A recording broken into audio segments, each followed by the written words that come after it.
Hey, I'm Kirsten from Pink Soda Marketing. Welcome to Pink Podcasts. Today, I'm super excited to be chatting to my guest. Taryn Foley is what I call the epitome of ambition. She's 29 years old. She's currently the National Sales Manager of Honey Fashion Accessories. She is a millennial mentor, and I call her the multi-side hustle queen. She is absolutely awesome, and I just cannot wait to get into conversation with her today to find out more about how she got to where she is. I hope you enjoy it. Taryn, thank you so much for joining me. I'm so excited about today. As you know, it's like something that's been burning in the back of my mind for so long. I've wanted to start doing interviews and podcasts and just really speaking to people that I find so interesting. And I feel like since I first met you, you and I have just got so much synergy in our career path, in our interests, in things that we are passionate about. So I'm so excited to interview you and have you with me on my very first episode. This is super cool. This is my very first interview properly outside of my business. So thank you so much for having me. Awesome. It's a pleasure. Yeah, I mean, the first time I met you, I remember I started this like ladies networking afternoon. I don't know if it was a brunch or a lunch or a whatever. The breakfast at the landing. Yes, exactly. And I remember when you walked in, you like immediately had this presence, and I had this like automatic female instinct of like, do I compete with this woman or is she on my team? Because I feel like her frequency is way up there as well. And it's been awesome to get to know you and realize that you and I are just so the same. So that's super cool. Well, I'm glad you made a good choice. I think women like standing together is a lot better than competing. So 100%, definitely. So I remember on that day, actually, you stood up and when you introduced yourself, you started telling us your story about like where you came from and how you started and how you got to, and that was actually a few years ago. So you weren't even where you are now. And I remember thinking like, wow, this woman is just like so driven and so ambitious. So tell me a little bit about where you started. You started very young. How old were you? So I started working officially at 14, and that was just basically administration, doing anybody's filing, anything for like extra money. But then I actually started my own belly dancing studio, and it happened just by pure chance. I was doing it professionally and I'd qualified as a professional. And then my mom's friend over the road was like, oh, I'll pay you $50 an hour if you teach me every Tuesday. And so I would take my mom's mirror off the wall. We had a really nice long house, but no official studio. And then I would take the pillows off of the couch and I'd slide the mirror into the couch. And then every Tuesday from 5 to 6, I would teach. Her name's Maria, so I call her Auntie Maria. I would teach her just for an hour, and she really could not care if she got the steps right or wrong. She just was one of those people that the louder the music, the better. Amazing. And slowly but surely, just because we had fun, by word of mouth, one student became 2 students, became 3 students, and by the time I was, I think, 17, I had 193 students. Oh, my word. My youngest was 3 years old, and my oldest, I promise you not, was 92, and she looked exactly like her and wore higher heels than I think I've ever owned in my whole 29 years. Wow, that's amazing. So that's a little bit of the start of entrepreneurship. It's not exactly where I find myself today, but that's where it started. So wow, yeah, that's amazing. And when did you get involved with Honey? Because you're obviously now the national sales manager of Honey. How did you get involved in that? So I was looking for something else. I'd finished my matric and finances just weren't an option for me and my family. So additional studies just wasn't an option, not even on a study loan, not on anything. So I basically supported my family since I was 14 years old. It's just one of those things where life has happened. And it's just became an opportunity where a friend knows a friend and someone's looking for someone, and someone was looking for someone to do office administration on a Monday and a Friday. And I thought, okay, well, that's perfect. So I'll go on a Monday and a Friday, and then on Tuesdays, Wednesdays, and Thursdays, I'll teach dancing. So I sort of was like filling the gaps in between. And as I continued in that office, so did the lady that I was working for. She's a regional in our business, and she got given the Cape Town area, which means she needed to travel more. So she had such a big portfolio in Johannesburg. She owned the whole of Sandton and Bedfordview, and she needed somebody more established to be in the office and someone to have, like a supporting background type of person. Yeah. So she just said to me, are you willing? Are you able? Are you allowed? And I said, absolutely. Like, I've got nothing else. And it was it was just one of those things where I think I've always been blessed with strong women around me. And I think that's the most important part, is how do you sit in a room of greatness and not absorb everything? Yes. I've seen women come in and out, as silly as it is to come and fetch their honey parcels. They're just coming to fetch their necklace and their earrings for their clients. But they left so inspired because the 5 minutes they got to connect with another woman who's achieving great things, who's driving one of our Mercedes-Benz that we paid for, who's gone overseas with us because we offer these travel incentives. You know, I really, as a young girl, had two options. I could sit there and just do my filing, or I could listen to the conversations. And I think it was when I realized that greatness was around me, but it would only work for me if I absorbed myself into the environment, is when I really realized that there is endless potential and there's actually so many people around you that can inspire you. I think sometimes we just need to actually apply ourselves. 100%, yeah. And I'm so on the same note with you there, because I have no formal qualification. Like, I've studied to be a makeup artist, which is fun and it's great because I also, through that, worked very closely with women and learned a whole new creative side to my personality.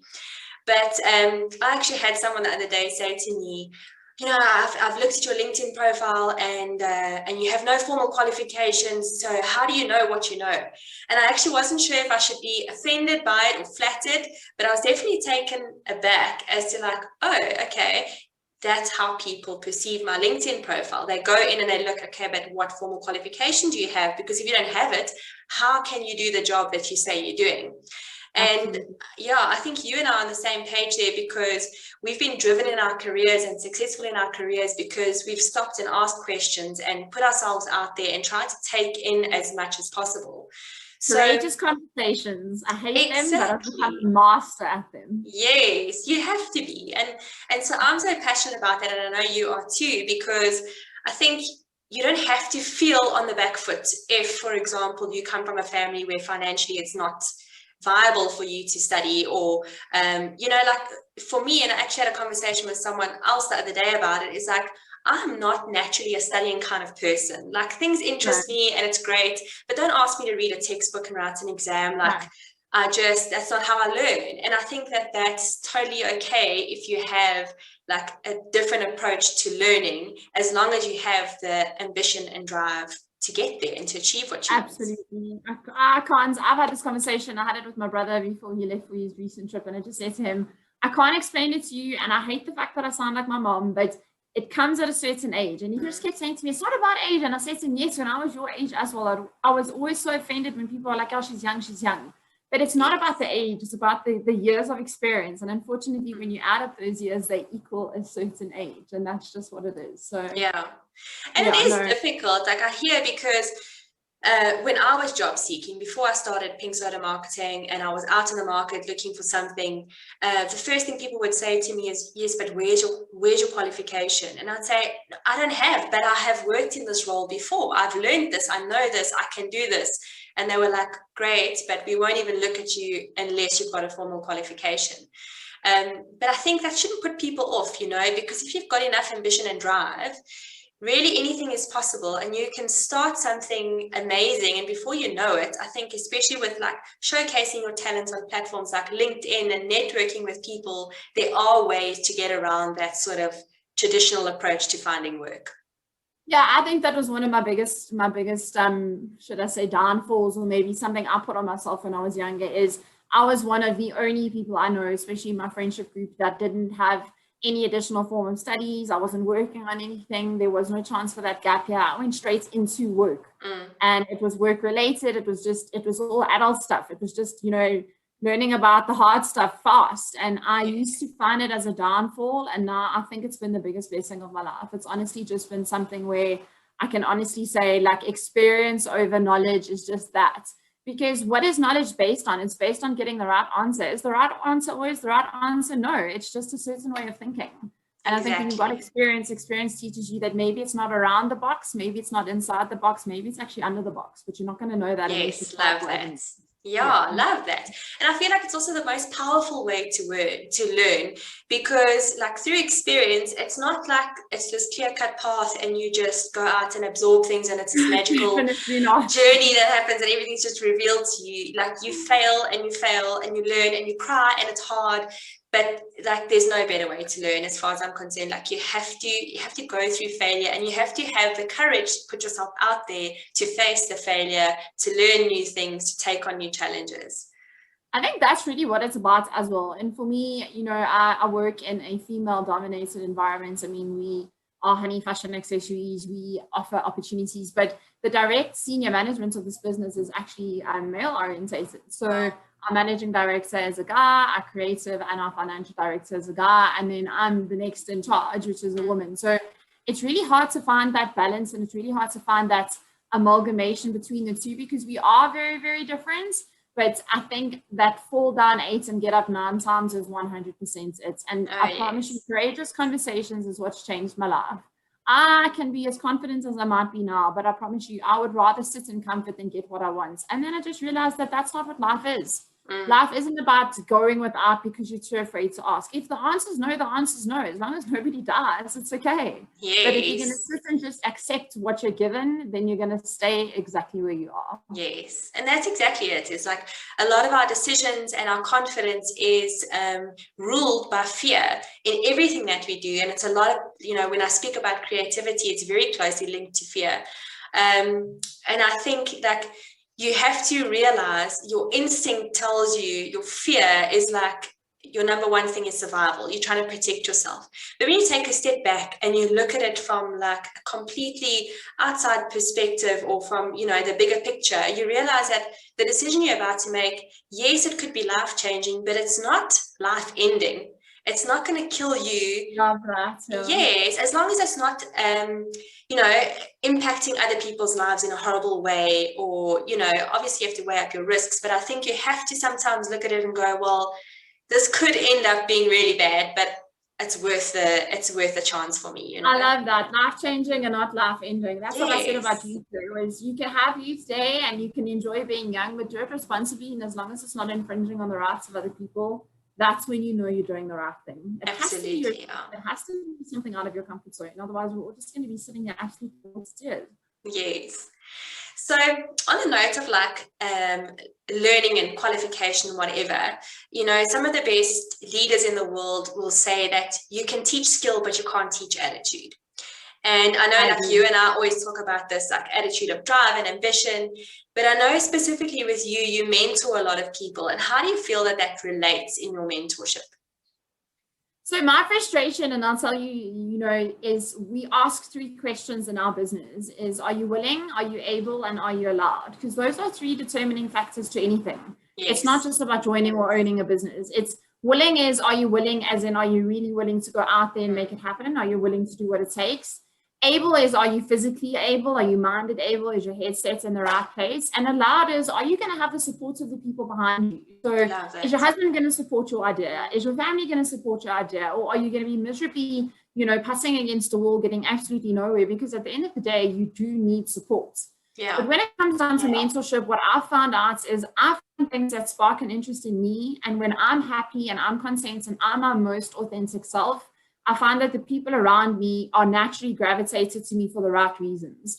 So they find the same energy, they find the same interest, they find the same spark. And it's when I'm going through a dip, and that's the one thing I've always said I hate about my business, is when I'm going through something like life, because we all do, is my team can feel it immediately because my presence is no longer there. Yes. So mentorship isn't really just about having all the answers. It's maybe just about being that person that's like, I'm actually normal. And this has happened to me so frequently. Absolutely. We've been going to events, and I host a lot of Zoom sessions. I'm on easily 8 to 9 Zoom sessions a week. Obviously with COVID, and people, when they meet me in real life, they're like, oh, you're a normal person. And I'm never quite sure how to take that. And they're just like, no, you're so professional. And, you know, it's nice to hear that you laugh and that you've got a sense of humor. And I think that's what mentorship as well is. A mentor doesn't have to be, and oh gosh, I hold her in such high regard, is Michelle Obama. I mean, is that not the most graceful woman in the world? Yeah, no, I don't believe that you have to be that elegant and that graceful. Sometimes you have to laugh at yourself. Sometimes you have to go, guys, I made the biggest mistake, and I'm gonna tell you so you can laugh and get it done, and then not repeat my mistake. Exactly. I really just believe mentorship is individuality. My biggest struggle at the moment is the youth. I'm so tired of listening to the young people with these amazing qualifications that had the opportunity to study but are sitting at home because their formal idea of job security is somebody that's going to pay them 8 to 5. If you do not understand entrepreneurship, if you do not understand ways to create multiple streams of income, it doesn't have to be through honey, trust me. I do more than just this as a business. But if you don't understand what it means to get off the couch and go make it happen for yourself, there is no such thing as job security, especially when you look at a global pandemic like we're going through right now. Exactly. And that's why I think one of your first points, being willing, is so important, because if you're not prepared to put yourself out there, put in the extra hours, like make yourself uncomfortable by having those courageous conversations, like you said, then that's your first roadblock, and it's going to be very difficult to make any success if you are not willing, if you don't have that ambitious attitude and, the right mindset around where you want to go. I think everybody was always like, oh, you've got to be confident. I've got to have enough confidence to stand in front of a hall in front of 10,000 people. It's actually not. It's just applying the knowledge that you have. And that's exactly what I tell someone who wants to join my business. I always go, what is expected of me and how am I going to do this? And I'm just going to say, well, attend the first training session. And if somebody else says, well, I also want to do this, then pass the knowledge on. That is all life is. If everybody just passed on a little bit of knowledge, how much better we would all be at conservation, at preservation, at everything. Yes. If we just passed on the knowledge we know is true and factual, not things that we found on WhatsApp, and if you don't pass it to 10 friends, something bad's going to happen. That's not nothing but that stuff. Talking about stuff that and that stuff that's important. If we just shared our knowledge a little bit more and we were more open about it, the world would definitely be a better place. And that's really where I find myself, is I want to be the person that I needed when I was younger. And I want to see it in a young person. I want to know that is not the only thing, and that if someone's willing to give you work experience, if you're willing, able, and allowed, you can get to where you want to be. Yeah, definitely. And I think that's the thing, is like sometimes it's not even this big bold move, I wrote something the other day, in fact, about it, is that like courage is sometimes just a whisper. It's not this huge, big, courageous move. And sometimes it's literally taking as much as just saying yes to something. So like I write on my profile, I'm a self-proclaimed yes man, because like I'll always try, I'll always say yes. I'll always put myself in the situation like, hell, I'll make it work, and it's funny you spoke now about like having the courage to talk in front of people. And I remember I was probably 21, and I was working in this job where I wasn't really like customer facing, was very, very shy. I had been like very shy and reserved in school. And I got to this event and I was just setting up. It's the truth, I swear. I got to this event and I was setting up marketing collateral. Like that was my whole role and responsibility at this event, was just to like put up banners and a couple of gifts and whatever. And the organizer of the event came to me and she was like, okay, so you're going to be speaking on behalf of the brands. And I was like, well, no, not me. I'm not that person. She was like, well, we have a person down to talk on behalf of the brands. And like, you're the only one here from your company, so it must be you.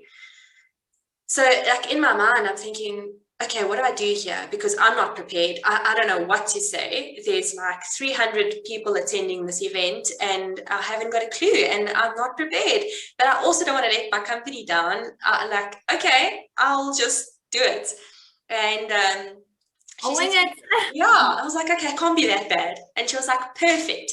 You're on just after Jenny Chris Williams. It's like this 702, like iconic presenter, yeah. Exactly, who has so much life experience. And she got up and she spoke so confidently about having lunch with the freaking Dalai Lama, and I had to go and follow that. But I promise you, in that moment, I was petrified. I had no idea what I was doing, but that's like one defining moment in my career, in my early career, that I can say molded me and made me realize like, I can do this. And I actually spoke quite well, and I had a great like feedback from the speakers and from the audience. So that for me was like a huge defining moment. And I feel like you have several throughout your career. So have you had any moments that you can say like, wow, that was a moment when I knew I was onto something good, or I knew I was doing something right?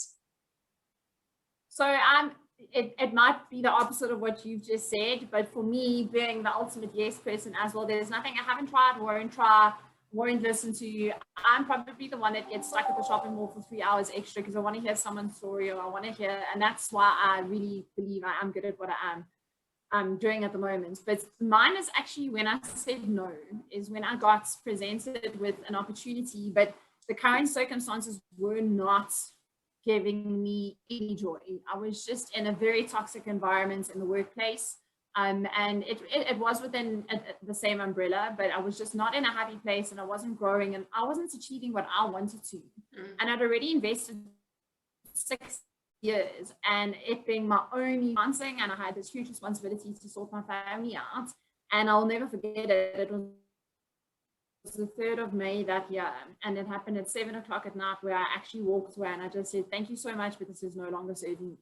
And I had no backup plan. I had nothing, absolutely nothing. I hadn't thought about a thing. I hadn't put out my CV. I didn't even think I had a CV at that point in time, because I thought I was just going to work for this company forever, which turns out it's looking to be like that. But anyway, so that was one defining moment. And then I think also just finding that space to fit in, because being young is hard. Let me just say something. It's not very welcomed. It's very threatening. And like you also said, when I walk into a room, I've obviously got this presence, and it's just because I've faced a lot of things on my own.